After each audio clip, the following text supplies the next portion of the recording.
नमस्कार दोस्तों, आप देख रहे हैं डार्क गली यूट्यूब चैनल। आज की कहानी में आगे बढ़ने से पहले खौफनाक और डरावनी कहानियां सुनने के लिए चैनल को अभी सब्सक्राइब करें।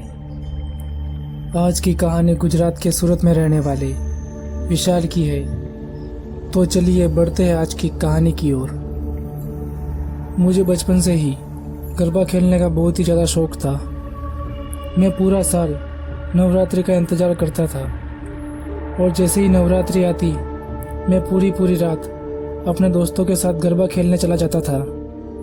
मैं गरबा के लिए जैसे पागल ही था।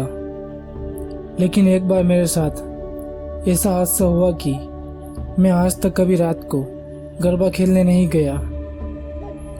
ये बात 2018 की नवरात्रि की है। मैंने नवरात्रि के पहले ही सब कुछ सोच लिया था कि मुझे और मेरे दोस्तों को कहाँ पर जाना है। नवरात्रि की तीसरी रात थी। मैं और मेरे दोस्त हमारे घर से थोड़ी दूर गरबा खेलने के लिए जाने वाले थे। हम वहाँ पर गए और वहाँ पर बहुत मज़े किए। हमारे ग्रुप ने इतना ज़ोरदार गरबा किया कि सबकी नज़र हम पर ही टिक गई।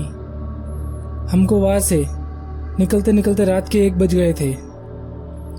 मैं अपने दोस्त के साथ वहाँ से निकला। मैं अपने दोस्त की बाइक पर ही था। काफ़ी रात हो गई थी, इसलिए सड़कें सुनसान हो गई थी। लेकिन इन सब बातों से हमें कोई भी फर्क नहीं पड़ता था, क्योंकि हमारा रोज का यही था। सुनसान सड़क पर हम बढ़े जा रहे थे। तभी हम मेरे दोस्त के घर के पास पहुंच गए। मैंने उससे कहा कि तू मुझे यहीं पर उतार दे, मैं यहाँ से चलते हुए अपने घर चला जाऊंगा, क्योंकि वहाँ से मेरा घर थोड़ी सी दूरी पर था। मेरे दोस्त ने कहा कि मैं तुझे छोड़ देता हूँ, लेकिन मैं नहीं माना। मैंने सोचा कि क्यों बेचारे को रात को हैरान करूँ।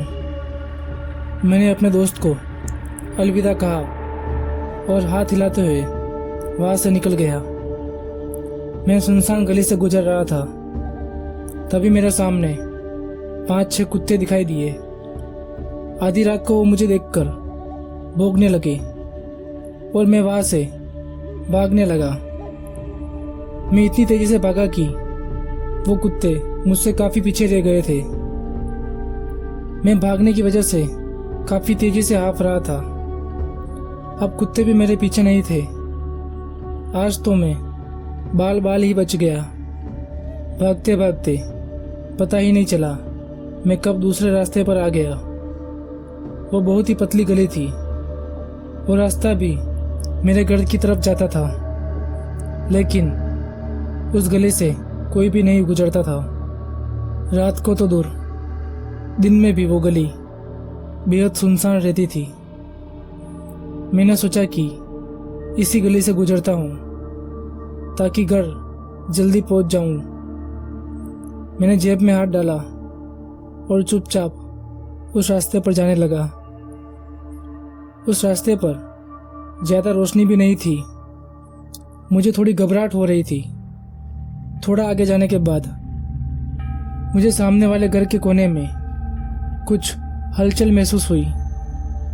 मैं रुका और गौर से देखने लगा। वहाँ पर एक लंबा चौड़ा आदमी खड़ा था। वो सिर्फ मुझे काला साया ही दिख रहा था। मैंने थोड़ा आगे जाके देखा तो उसने मेरी तरफ अपना सिर घुमाया और मुझे देखने लगा। उसकी आंखें चमक रही थी और उसके सिर पर 2 बड़े सींग थे। मुझे पता चल गया था कि ये कोई इंसान नहीं बल्कि एक शैतान है। मेरा गला पूरी तरह से सूख चुका था। मैं वापस जाने के लिए मुड़ा तो मैंने देखा कि मेरे पीछे भी 2 बड़े शैतान खड़े थे। मैं हाथ जोड़कर माता रानी से प्रार्थना कर रहा था कि आज मेरी जान बचा ले। वो शैतान कुछ हरकत नहीं कर रहे थे, सिर्फ खड़े और चुपचाप मुझे देखे जा रहे थे। मैंने सोचा मैं धीरे से उसके बगल में से निकल जाऊं। मैंने सामने वाले शैतान को देखा और उसके बगल में से निकलने लगा। मैंने गौर किया कि वो शैतान मेरे हाथ की ओर ही देख रहा था। मैंने उस शैतान को पार किया और वहां से भागने लगा। मेरे दिल की धड़कन बहुत तेजी से चल रही थी। मैं अपने घर के बाहर पहुंचा और मैंने चैन की सांस ली। मैंने अपने हाथ की तरफ देखा तो मेरे हाथ में माता जी की चुनर थी। शायद इसलिए उन शैतानों ने मुझे कुछ भी नहीं किया। मैं अपने घर में गया और अपने घर वालों को सारी बात बताई तो मेरे दादाजी ने कहा कि इन त्योहारों पर बुरी शक्तियां भी बाहर निकलती है। पता नहीं कब उनसे अपनी मुलाकात हो जाए। तो दोस्तों, आज की कहानी में बस इतना ही। अगर ये कहानी आपको अच्छी लगी हो तो वीडियो को लाइक करें और चैनल को सब्सक्राइब करें।